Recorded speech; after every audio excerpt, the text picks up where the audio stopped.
Budget বিতর্কে অভিষেকে শ্বেতপত্র প্রকাশের দাবি নিয়ে পাল্টা আক্রমণ কেন্দ্রীয় অর্থমন্ত্রীর।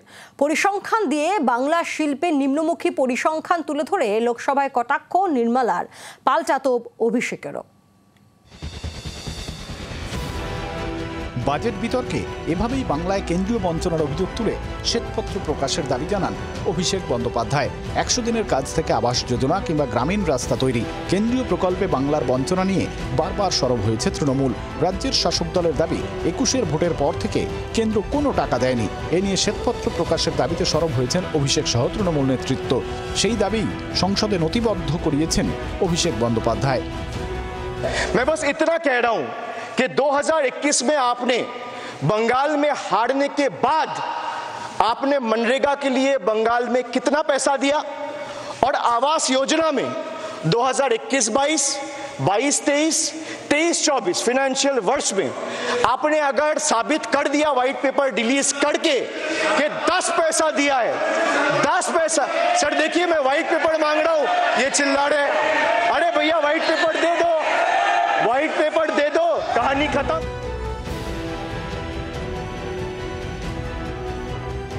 এবার শ্বেতপত্র নিয়ে পাল্টা জবাব কেন্দ্রীয় অর্থমন্ত্রীর। স্বাধীনতার পর থেকে বাংলার শিল্প নিম্নমুখী বলে দাবি করে তিনি তুলে ধরেন, স্বাধীনতার সময় সারা দেশের শিল্পে বাংলার অবদান ছিল 24%, বর্তমানে সেই হার নেমে দাঁড়িয়েছে 3.5%। এই তথ্য পরিসংখ্যান দিয়ে শ্বেতপত্র প্রকাশে আপত্তি নেই বলেও স্পষ্ট জানিয়ে দেন Nirmala. 24% was Bengal's contribution to total industrial production of this country at the time of independence. Today, you want to know what that number is? 3.5.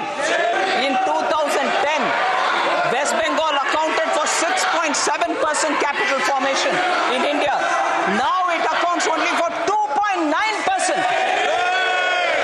They want a white paper, I'll give a white paper. অভিষেকের দাবিকে কটাক্ষ করতে ছাড়েনি বঙ্গ বিজেপিও। Budget বক্তৃতা তো শ্বেতপত্র প্রকাশের জায়গা নয়।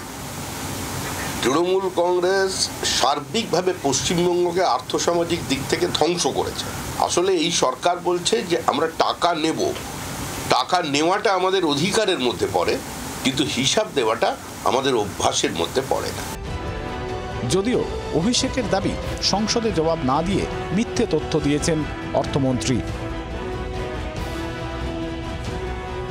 আজ উনি ধারাবাহিকভাবে রাজ্যসভায় এবং লোকসভায় মিথ্যে কথা বলে এসছেন, বাংলার মানুষকে বিভ্রান্ত করেছেন, দেশের মানুষকে বিভ্রান্ত করেছেন।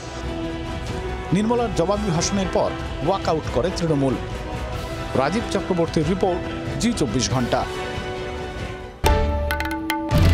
বাংলার আওয়াজ, বাঙালির আবেগ, জি 24 ঘন্টা।